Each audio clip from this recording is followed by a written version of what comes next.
Welcome to Home and Family Finance with Paul Berry. It's your family, it's your finances, and it's your future.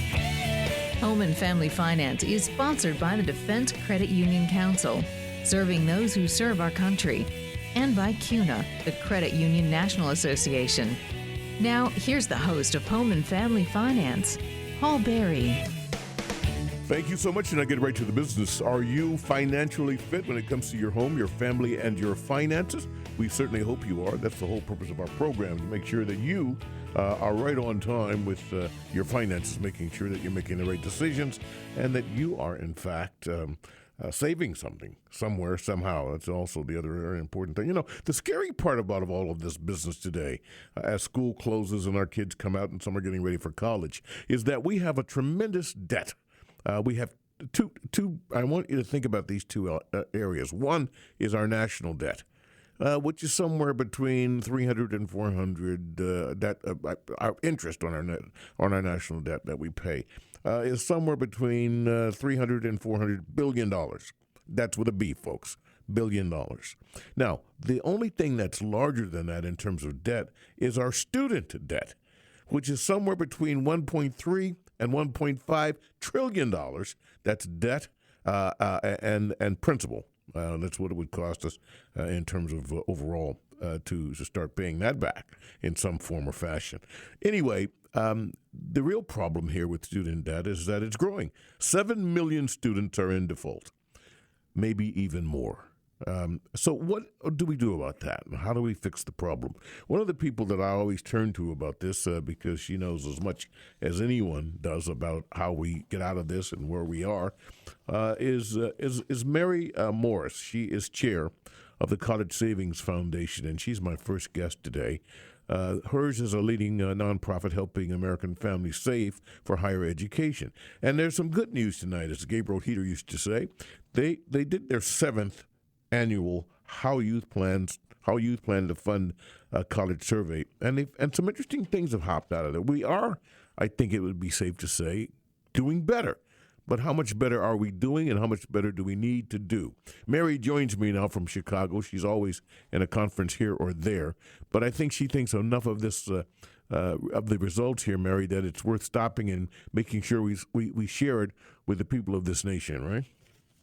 Absolutely. Absolutely. It's so good to be with you today. It's a pleasure to have you. Thank you for being here on the program. And I know how busy you are, and I appreciate you stopping here for a moment to talk about this.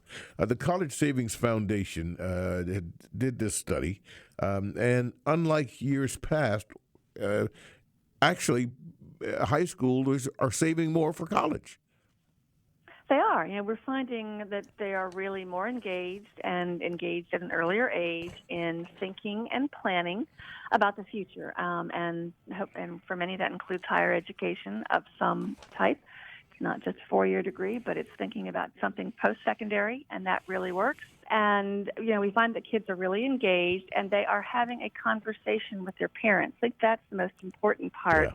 And we hope that what we're doing from the college savings perspective, what folks like you and the rest of the media do in talking about the importance of higher education, the issues of student loan debt, are really forcing families to think earlier about their plan for the future.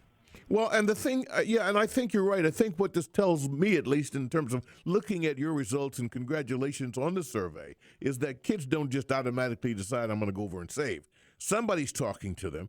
They're hearing the message, and here 60% are saving this year compared to 51% in 2015. That's a tremendous jump, Mary. It is. It's great. It's great news. And, I hope it's not just because they've been scared to death about student loan debt, but, sometimes fear is a good thing. Yeah. So I think that's part of it, but it's having a conversation, and that really is what we focus on from the college savings side. Not trying to scare families to death, that it's impossible, that college is so expensive and all of that, but that it is doable. And there are different types of things that you can do to make college more affordable, more accessible. We spend more time than I think most people realize on that financial education, on that part of it, not just about growing accounts and assets. That's good because that means we're being successful in reaching families, but we're really trying to get a message through to a very broad demographic that it's important to plan and to save whatever you can, however often you can. And so in our study, you'll see the numbers. I had somebody ask me, they said, wow, the kids are saving, but it isn't that much. Is it really meaningful? And the answer is yes. Anything you save is money that you don't have to borrow or find some other way to come up with those funds, and it is meaningful. It can make the difference between having everything you need and not when it comes time to pull the trigger and go to college. Yeah, and I think, and is it safe to say, fair to say, that we as parents or grandparents, those of us who have preceded these young people, we're really responsible for not teaching them and making them understand the importance of saving. I think we bear some responsibility in this, don't you think? I absolutely think you're right.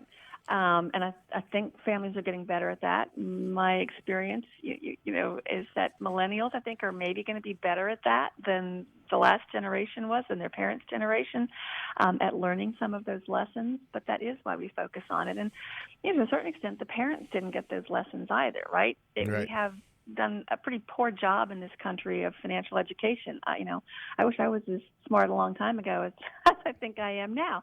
Some of the things that we talk to people about, I wish I had learned when I was a teenager or a young adult. Me too, Mary. I got to tell you, me too. Some painful lessons. Yeah. Well, when we come back, I want to talk about, we hear about millennials, Generation X. I'm going to ask you about what the definitions are there. And then I want to talk about the 529 college savings plan, because that too has taken a big jump. And I think that's a good thing. We're talking to Mary G. Morris, chair of the College Savings Foundation. We'll be right back on Radio America. So how much does it really cost to go to college? Well, the College Savings Foundation says that the average total cost to all in-state students at a 4-year public college is about $19,000, just say $20,000. And for a 4-year private college, it's about $43,000, or say $44,000. That's a lot of money, and it has to be planned for. It doesn't just happen. If you multiply each one of those numbers times 4, you start to get an idea of what it really is, costing us to get our kids in school. My guest is, no one knows any better than Mary G. Morris, chair of the College Savings Foundation. She directs and manages the operations, resources, and investments of Virginia's 529, the largest 529 plan in the country, and is involved in state and federal legislative and governance issues relating to the 529 industry. And Mary, I read that because some of my audience is saying, and even now, what is 529? So please, go ahead and explain this, would you? Sure. So 529 programs, every state in the country but one, and they work with another state, has a 529 plan.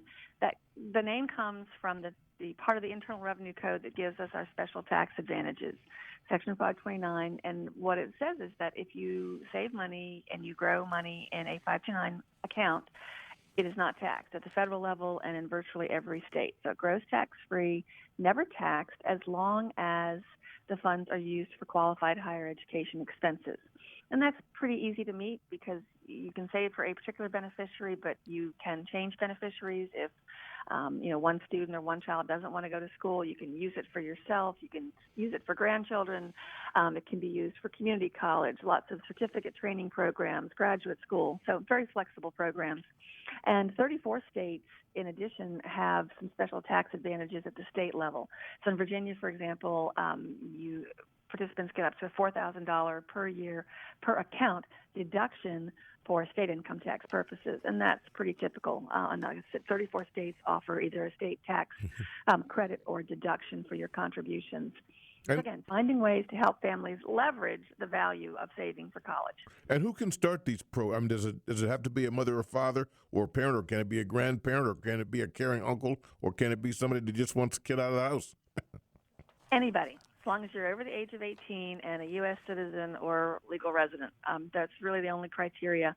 You can start a program in your home state. We always tell folks, look at your home state's program first. Mm-hmm. See if it works for you, see if you like the cost structure, the investment options, see if there's a special tax benefit or other reasons to be in your state's program, but you're not limited to that. So you can look wherever. You can look all around the country. The College Savings Foundation has some tools that you can look at. The College Savings Plans Network is another national organization. They have a website that does some comparisons, and savingforcollege.com will also give you some, unbiased evaluations of different programs. And, the big thing with 5 to 9 plans is to just get started. Right. And the state's involvement in them really helps. We help keep the fees and the costs down. As I already said earlier, we do a lot of things with financial education. Yeah. Many states have matching grant programs for some of their lower income citizens to help them boost the value of whatever they can possibly save. Some have scholarship programs. So really some tremendous resources to help families get over that hump, just start doing something. And the sooner you start, and again, most states, you can open up an account for as little as $25. In some states, it might even be less than that. But a very small amount gets you started. And if you do that and can save that amount, even less, a month, but you start when the kids are little, it makes a difference. It makes a huge difference when it comes time to go to college. And folks, 20% of those saving are saving primarily in the 529 college saving plans. That has to make you feel pretty good, Mary. It does. We want to get that number up. Some you can look at it. I'm a glass is half full kind of a person. Mm-hmm. So I think there's a lot of opportunity. A lot of folks who tell us that they are saving for college, they're doing it in one big bucket, and we find that you do better. Most people do better if they have different buckets. If you have a real goal.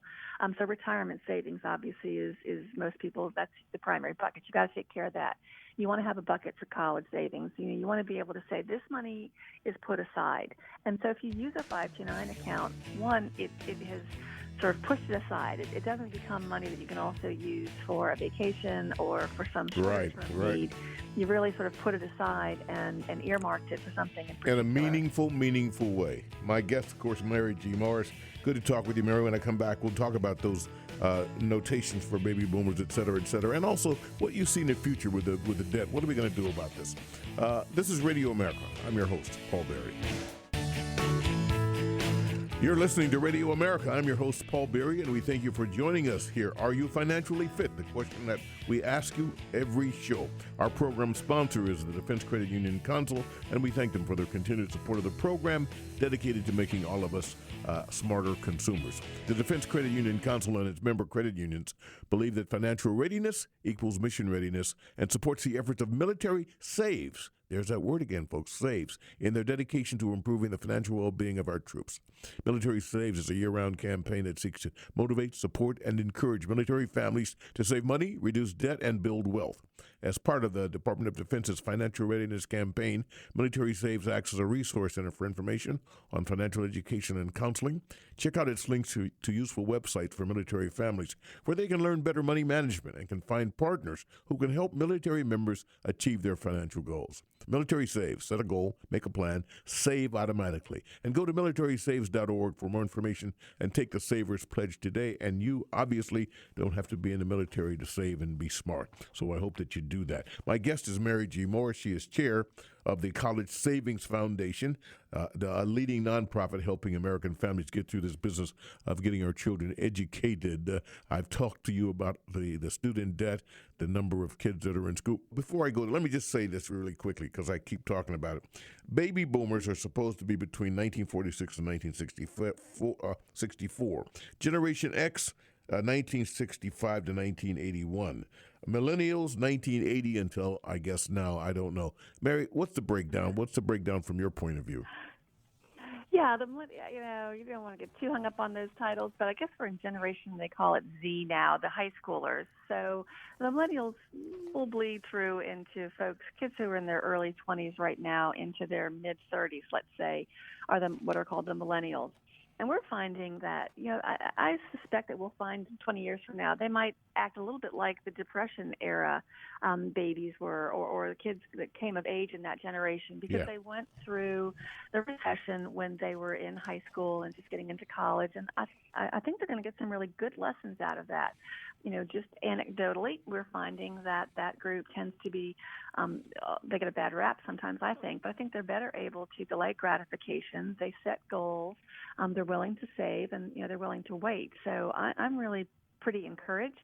And the survey that the College Savings Foundation just recently did with what I think would be called Generation Z now, they usually don't give them a real name until you see really how they're going to perform. And you have to get into your young adult years and really be able to make any kind of generalizations. And again, it never works for every kid, right? You can always find exceptions. But they seem to be better at saving. I think they're hearing the messages.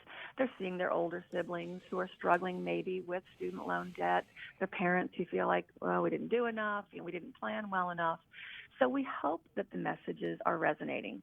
And the media coverage on all these issues is terrific. I mean, having programs like this is great. College savings industry, folks like us in 529 plans, we spend most of our time trying to talk to families and explain the importance of education, just generally, any kind of higher education, post-secondary education, and then the need to talk amongst yourselves. Have a family discussion about what are your goals, how do we get there. Not every family can save everything they need, so think about other options. Think about starting with community college and then moving on to the four-year school. You can cut your costs tremendously that way. Save a little bit. And the other part, Mary, ask grandparents. Yeah, and not everybody needs to go to college. I mean, that's we use that as a guide, and I'm all for higher education, but not everybody is going to do bad things because they don't get a college education. That's the other. I think that's important at least to point out at this point. That's absolutely right. I think that's so important, and a 529 plan can be useful for all kinds of training after you finish with high school. And the community colleges are such a great resource all around the country. They have all kinds of certificate programs.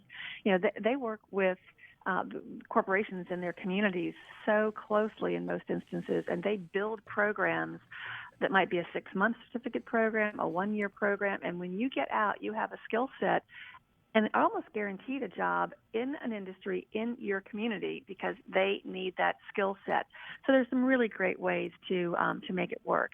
And but really, families need to have that conversation. Talk about what the kids want to do, or you yourself. Again, we said you can use these accounts for yourself. If you graduated from high school, even if you have a degree, but you're in a dead-end job or you want to do more, save in a 529 account and use it yourself. Go back to school. Do some retraining.